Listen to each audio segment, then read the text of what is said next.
Chandigarh's miracle mom Maan Kaur dies at 105. Veteran athlete who defied age to set several world records in the 100 plus age category and inspired the society with her feats breathed her last here on Saturday. ਕਿਉਂ ਕਹਿੰਦੇ ਨੇ ਵੀ ਮੈਨੂੰ ਹਮੇਸ਼ਾ ਇਹ ਪੁੱਛਿਆ ਜਾਂਦਾ ਹੈ ਕਿ ਉਹਨਾਂ ਇੰਨੀ ਉਮਰ 'ਚ ਵੀ ਕਿਹੜੀ ਚੀਜ਼ ਹੈ ਜਿਹੜੀ ਉਹਨਾਂ ਨੂੰ ਤੁਰਦਾ ਰੱਖਦੀ ਹੈ, ਤਾਂ ਉਹਨਾਂ ਨੇ ਕਿਹਾ I love running, I think I am doing fine.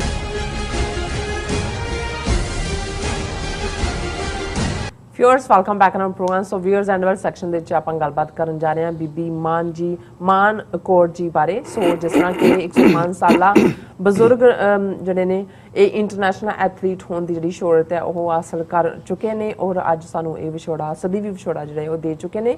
So TV 84 ਨੂੰ ਇਹ ਜਿਹੜੇ ਮਾਣ ਹਾਸਲ ਹੈ ਕਿ ਅਪ੍ਰੈਲ 2018 ਵਿੱਚ ਉਹ ਜਦੋਂ ਨਿਊਯਾਰਕ ਵਿੱਚ 5K ਰੇਸ ਵਿੱਚ ਹਿੱਸਾ ਲੈਣ ਆਏ ਤਾਂ ਉਹ TV 84 ਦੇ ਸਟੂਡੀਓ ਵਿੱਚ ਆਏ ਸੀ ਤੇ ਉਹਨਾਂ ਨੇ ਸਾਨੂੰ ਇੱਕ ਆਪਣਾ ਇੰਟਰਵਿਊ ਦਿੱਤਾ ਸੀ। ਸੋ ਉਹਨਾਂ ਬਾਰੇ ਆਪਾਂ ਗੱਲਬਾਤ ਕਰਨ ਜਾ ਰਹੇ ਹਾਂ ਔਰ ਨਾਲ ਹੀ ਗੁਰਬਾਣੀ ਵਿਚਾਰਾਂ ਦੀ ਸਾਂਝ ਤੋੜਨਾ ਪਾਈ ਜਾਏਗੀ। ਸੋ ਅਸੀਂ ਚਾਹਾਂਗੇ ਕਿ ਤੁਸੀਂ ਨਾਲ ਇਸੇ ਤਰ੍ਹਾਂ ਬੜੇ ਰਹਿਣਾ। ਦੇਖਣ ਸੁਣਿਆ ਲਿਖਣ ਲਈ ਤੁਹਾਡਾ ਸਭ ਦਾ ਬਹੁਤ ਬਹੁਤ ਸ਼ੁਕਰੀਆ ਜੀ। ਡਾਕਟਰ ਸਾਹਿਬ ਕੀ ਕਹਿਣਾ ਚਾਹੋਗੇ? ਦੇਖੋ ਵੈਸੇ ਤਾਂ ਅੱਜ ਕੱਲ ਕਿਉਂਕਿ ਟੋਕੀਓ ਓਲੰਪਿਕਸ ਚੱਲ ਰਹੀਆਂ ਹੈ ਔਰ ਬਹੁਤ ਸਾਰੇ ਗਲੂ ਹੁੰਦੇ ਨੇ ਟੀਵੀ ਦੇ ਨਾਲ ਦੇਖਣ ਦੇ ਲਈ ਕੀ ਚੱਲ ਰਿਹਾ ਹੈ ਔਰ ਬੇਸ਼ੱਕ ਇੰਡੀਆ ਜਿਹਦੇ ਨਾਲ ਸਾਡਾ ਪੂਰੀ ਤੌਰ ਤੇ ਤੋੜ ਵਿਛੋੜਾ ਹੈ ਔਰ ਅਸੀਂ ਆਪਣੀ ਆਜ਼ਾਦ ਖਾਲਿਸਤਾਨ ਦੀ ਕਾਇਮੀ ਲਈ ਜੂਝ ਰਹੇ ਹਾਂ, ਲੇਕਿਨ ਫਿਰ ਵੀ ਤੁਹਾਨੂੰ ਜਦੋਂ ਤੁਸੀਂ ਕਰੰਟ ਸਿੱਖੀ ਆਧਾਰ ਵਾਲੇ ਪੰਜਾਬ ਦੀ ਧਰਤੀ ਦੇ ਮੁੰਡੇ ਕੁੜੀਆਂ ਉਹਨਾਂ ਦੀ ਕੋਈ ਕਾਮਯਾਬੀ ਦੇਖਦੇ ਹੋ ਤਾਂ ਮੇਰੇ ਮਨ 'ਚ ਘੱਟੋ ਘੱਟ ਖਿਆਲ ਜ਼ਰੂਰ ਆਉਂਦਾ ਹੈ ਕਿ ਜੇ ਉਸ ਗੁਲਾਮ ਸਿਸਟਮ 'ਚ ਜਿੱਥੇ ਉਹ ਪੰਜਾਬ ਨੂੰ ਧੱਕ ਕੇ ਪਿੱਛੇ ਸੁੱਟਦੇ ਨੇ ਕੋਈ ਮਦਦ ਨਹੀਂ ਹੁੰਦੀ, ਫਿਰ ਵੀ ਜਿਨ੍ਹਾਂ ਨੂੰ ਇਹ 2% ਕਹਿ ਕੇ ਰਿਜੈਕਟ ਕਰਦੇ ਨੇ, ਤੇ ਜੇ ਉਸ ਸਾਰੇ ਦੇ ਵਿੱਚ ਇੱਕ ਸਧਾਰਨ ਪਰਿਵਾਰ ਦੀ ਕਮਲਜੀਤ ਕੌਰ ਉਹ ਡਿਸਕਸ ਥਰੋ ਦੇ ਵਿੱਚ 6ਵੇਂ ਨੰਬਰ ਤੇ ਆ ਜਾਂਦੀ ਹੈ, ਓਲੰਪਿਕ ਸਿੱਧੀ ਪਹੁੰਚ ਜਾਂਦੀ ਹੈ। ਜੇ ਅੱਜ ਹਾਕੀ ਟੀਮ ਜਿਹਦੇ 'ਚ 16 ਪਲੇਅਰ ਜਿਹੜੇ ਨੇ ਇੰਡੀਆ ਦੇ, ਉਹਨਾਂ 'ਚੋਂ 8 ਪੰਜਾਬ ਦੇ ਸਿੱਖ ਮੁੰਡੇ ਨੇ, ਹਾਲਾਂਕਿ ਸਿੱਖੀ ਸਰੂਪ 'ਚ ਸ਼ਾਇਦ ਉਹਨਾਂ 'ਚੋਂ 4 ਨੇ, ਉਹ ਜਿਹੜੇ ਨੇ ਇਸ ਵੇਲੇ ਹੋਪ ਬਣੇ ਹੋਏ ਨੇ ਕਿ ਜੀ ਕੋਈ ਮੈਡਲ ਉਹ ਜਿਹੜਾ ਉਹ ਲੈ ਕੇ ਆਉਣਗੇ। ਇਸੇ ਤਰ੍ਹਾਂ ਜੇ ਵਿਮਨ ਹਾਕੀ ਇੰਡੀਆ ਦੀ ਪਹਿਲੀ ਵਾਰ ਉਸ ਲੈਵਲ ਦੇ ਉੱਤੇ ਜਿਹੜੀ ਹੈ ਉਹ ਸੈਮੀ ਫਾਈਨਲ ਤੱਕ ਪਹੁੰਚਦੀ ਹੈ ਤੇ ਅੰਮ੍ਰਿਤਸਰ ਜ਼ਿਲ੍ਹੇ ਦੀ ਤਰਨਤਾਰਨ ਦੇ ਨੇੜੇ ਇੱਕ ਪਿੰਡ ਦੀ ਗੁਰਜੋਤ ਕੌਰ ਉਹੀ ਉਹਨਾਂ ਨੂੰ ਜਿਹੜੀ ਹੈ ਉਹ ਮਾਣ ਦਿਵਾਉਂਦੀ ਹੈ। ਤੇ ਮੇਰੇ ਮਨ 'ਚ ਆ ਰਿਹਾ ਸੀ ਕਿ ਜੇ ਸਾਡਾ ਆਪਣਾ ਮੁਲਕ ਹੋਏ, ਛੋਟੇ ਛੋਟੇ ਮੁਲਕ ਤੁਸੀਂ ਦੇਖਦੇ ਹੋ ਕਿਵੇਂ ਉਹ ਤਗਮੇ ਲੈ ਰਹੇ ਨੇ ਔਰ ਕਿਵੇਂ ਨੇ, ਤੇ ਕਿੱਥੇ ਦਾ ਕਿੱਥੇ ਹੋਏ ਔਰ ਕਿੰਨਾ ਟੈਲੈਂਟ ਕਿੰਨਾ ਪੋਟੈਂਸ਼ੀਅਲ ਲਾਈ ਕਰਦਾ।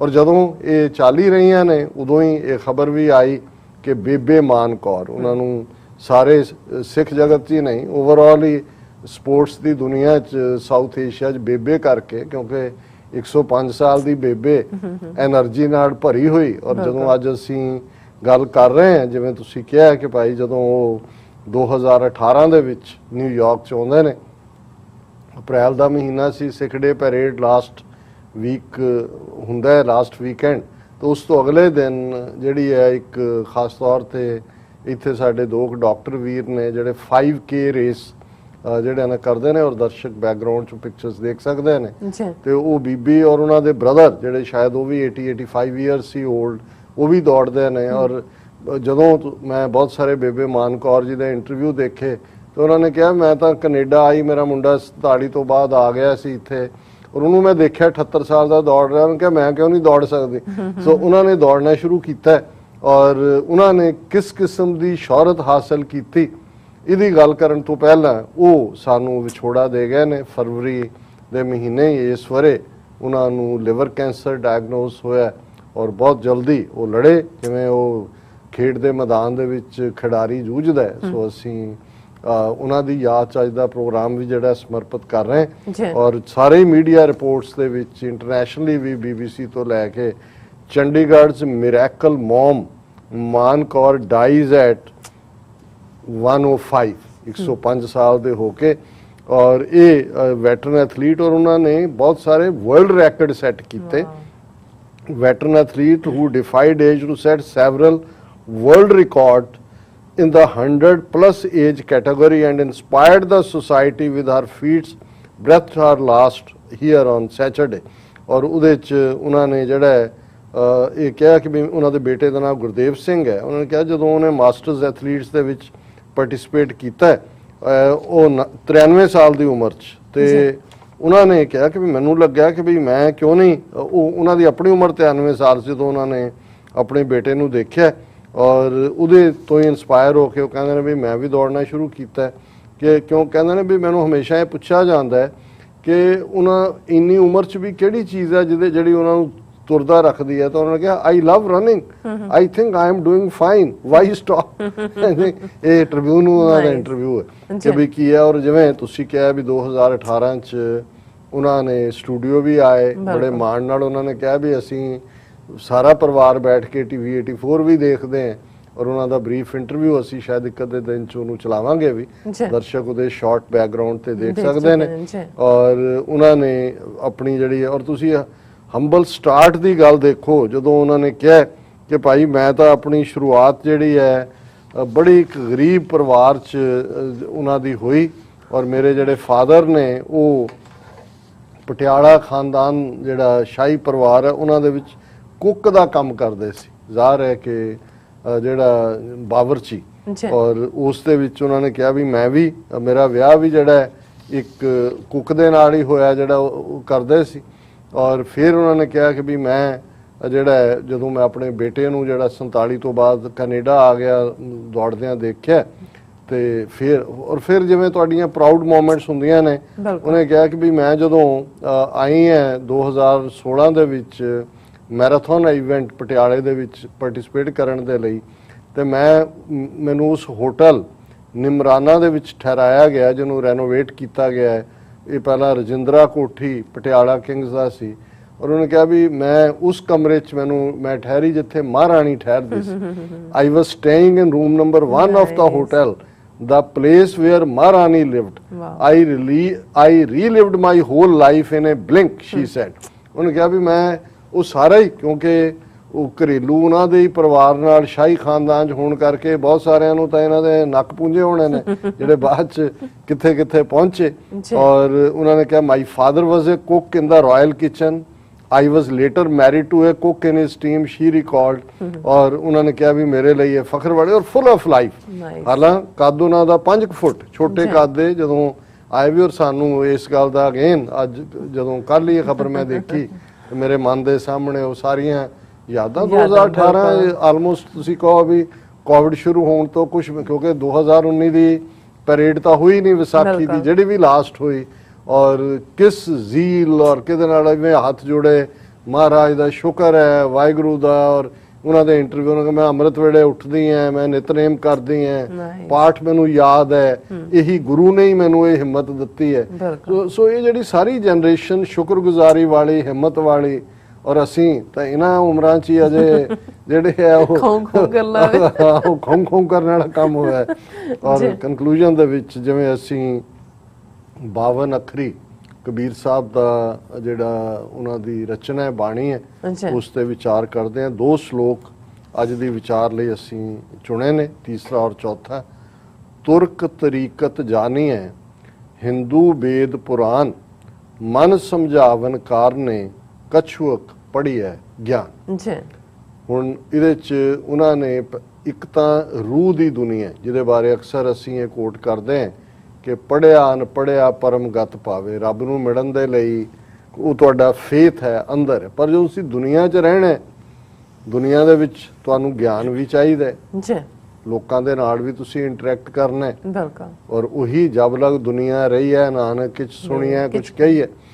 ਹੁਣ ਮਨ ਨੂੰ ਸਮਝਾਉਣ ਦੇ ਲਈ ਰੂਹ ਤੱਕ ਜਦੋਂ ਇਹ ਗੱਲ ਪਹੁੰਚਦੀ ਹੈ, ਜਾਂ ਜੇ ਤਾਂ ਸਿੱਧਾ ਹੀ ਤੀਰ ਹੀ ਰੂਹ 'ਚ ਵੱਜੇ ਮਨ ਵਿੱਚੋਂ ਹੀ ਗਾਇਬ ਹੋ ਜਾਏ, ਫਿਰ ਤਾਂ ਕਬੀਰ ਸਤਿਗੁਰ ਸੂਰਮੇ ਬਾਇਆ ਬਾਣ ਜੋ ਏਕ ਲਾਗਤ ਹੀ ਭੋਏ ਗਿਰ ਪਰਿਆ ਪਰਾ ਕਲੇਜੇ ਛੇਕ। ਉਹ ਤਾਂ ਗੱਲ ਹੀ ਹੈ। ਹੁਣ ਇਹਦੇ 'ਚ ਦੋਨੋਂ ਹੀ ਮੁੱਖ ਮਜ਼ਹਬ ਇਸਲਾਮ ਔਰ ਹਿੰਦੂ, ਉਹਨਾਂ ਦੀ ਗੱਲ ਉਹਨਾਂ ਨੇ ਕੀਤੀ।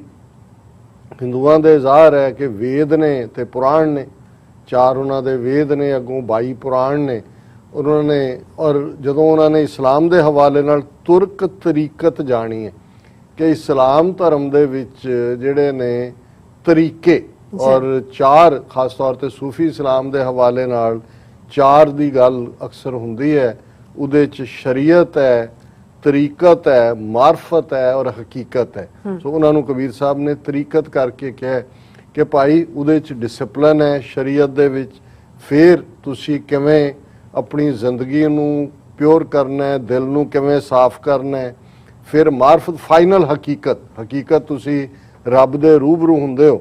ਸੋ ਉਹਨਾਂ ਨੇ ਕਿਹਾ ਵੀ ਤੁਰਕ ਮਜ਼ਹਬ ਦੇ ਵਿੱਚ ਇਹ ਤਰੀਕਤ ਦੇ 4 ਤਰੀਕੇ ਨੇ, ਹਿੰਦੂਆਂ ਦੇ ਕੋਲ ਵੇਦ ਪੁਰਾਣਾਂ ਦੀ ਗੱਲ ਹੈ ਤੇ ਇਹ ਸਾਰੇ ਜਿਹੜੇ ਨੇ ਮਨ ਸਮਝਾਵਣਕਾਰ ਨੇ। ਤੁਸੀਂ ਮਨ ਨੂੰ ਸਮਝਾਉਣ ਦੇ ਲਈ ਕਛੂਅਕ ਪੜ੍ਹਿਆ ਗਿਆਨ ਇਹ ਜ਼ਰੂਰੀ ਨੇ, ਕਿਉਂਕਿ ਮਨ ਨੂੰ, ਪਰ ਅਲਟੀਮੇਟ ਤੁਹਾਡੀ ਜਿਹੜੀ ਮੰਜ਼ਿਲ ਹੈ ਓੰਕਾਰ ਆਦ ਮੈਂ ਜਾਣਾ ਲਿਖ ਔਰ ਮੇਟੈ ਤਾਹੇ ਨਾ ਮਾਨਾ, ਓੰਕਾਰ ਲਖੈ ਜੋ ਕੋਈ ਸੋਈ ਲੱਖ ਮੇਟਣਾ ਨਾ ਹੋਈ। ਓੰਕਾਰ ਹੈ ਓਮਨੀ ਪ੍ਰੈਜ਼ੈਂਟ, ਉਹ ਰੱਬ ਜਿਹੜਾ ਹਰ ਇੱਕ ਦੇ ਵਿੱਚ ਮੌਜੂਦ ਹੈ। ਉਹਨਾਂ ਨੇ ਕਿਹਾ ਕਿ ਭਾਈ ਜੇ ਕਿਸੇ ਨੇ ਉਸ ਓੰਕਾਰ ਨੂੰ, ਓੰਕਾਰ ਆਦ ਮੈਂ ਜਾਣਾ, ਜਿਸ ਨੇ ਇਸ ਨੂੰ ਜਾਣ ਲਿਆ, ਲਿਖ ਅਰ ਮੇਟੈ ਤਾਹੇ ਨਾ ਮਾਨਾ, ਜਿਹੜਾ ਦੁਨੀਆ ਦੇ ਵਿੱਚ ਪੈਦਾ ਹੁੰਦਾ ਹੈ ਉਹ ਮਰੇਗਾ ਵੀ, ਉਹ ਰੱਬ ਨਹੀਂ ਹੋ ਸਕਦਾ। ਸੋ ਮਤਲਬ ਇਸ ਤਰ੍ਹਾਂ ਹੀ ਜਿਹੜਾ ਹਿੰਦੂਆਂ ਦਾ ਅਵਤਾਰਵਾਦ ਹੈ ਕਿ ਜੀ ਰੱਬ ਦੀਆਂ ਇਨਕਾਰਨੇਸ਼ਨਸ ਨੇ, ਉਹਨੂੰ ਨੈਗੇਟ ਕੀਤਾ ਕਿ ਓੰਕਾਰ ਆਦ ਮੈਂ ਜਾਣਾ, ਕਿ ਮੈਂ ਉਸ ਵਾਹਿਗੁਰੂ ਨੂੰ ਜਾਣਦਾ ਜਿਹੜਾ ਆਦ ਹੈ, ਇਟਰਨਲ ਹੈ, ਮੁੱਢ ਤੋਂ ਹੈ, ਸਾਰਿਆਂ 'ਚ ਮੌਜੂਦ ਹੈ। ਲਿਖ ਔਰ ਮਿਟੈ, ਜਿਹੜਾ ਜੰਮਿਆ ਔਰ ਫਿਰ ਖਤਮ ਹੋ ਗਿਆ, ਤਾਹੇ ਨਾ ਮਾਨਾ, ਉਹਨੂੰ ਮੈਂ ਨਹੀਂ ਮੰਨਦਾ। ਓੰਕਾਰ ਲਖੈ ਜੋ ਕੋਈ, ਜਿਸ ਕਿਸੇ ਨੇ ਵੀ ਉਸ ਓਮਨੀ ਪ੍ਰੈਜ਼ੈਂਟ ਹਰ ਥਾਂ ਤੇ ਵਸ ਰਹੇ ਰੱਬ ਨੂੰ, ਹਰ ਥਾਂ ਤੇ ਰੱਬ ਰੇ ਰੱਬ ਨੂੰ ਜਾਣ ਲਿਆ, ਸੋਈ ਲੱਖ ਮੇਟਣਾ ਨਾ ਹੋਈ, ਉਹਨੂੰ ਹੀ ਸਮਝੋ ਰੱਬ ਨੂੰ ਪਾਇਆ।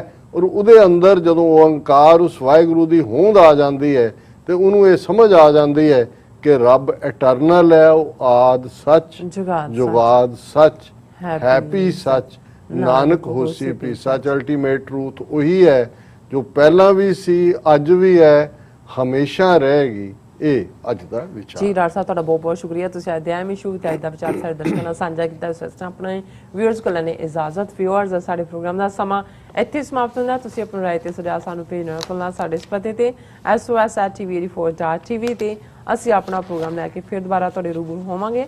ਤਦ ਤੱਕ ਲਈ ਮੈਨੂੰ ਤੇ ਆਪਣਾ ਸੁਣਾ ਗਿਆ ਤੋਂ ਦੇਖਦੇ ਰਹੋ TV84। ਬੁਲਾ ਦਿਓ ਫਤਿਹ। ਵਾਹਿਗੁਰੂ ਜੀ ਕਾ ਖਾਲਸਾ, ਵਾਹਿਗੁਰੂ ਜੀ ਕੀ ਫਤਿਹ। ਰੱਬ ਰਾਖਾ।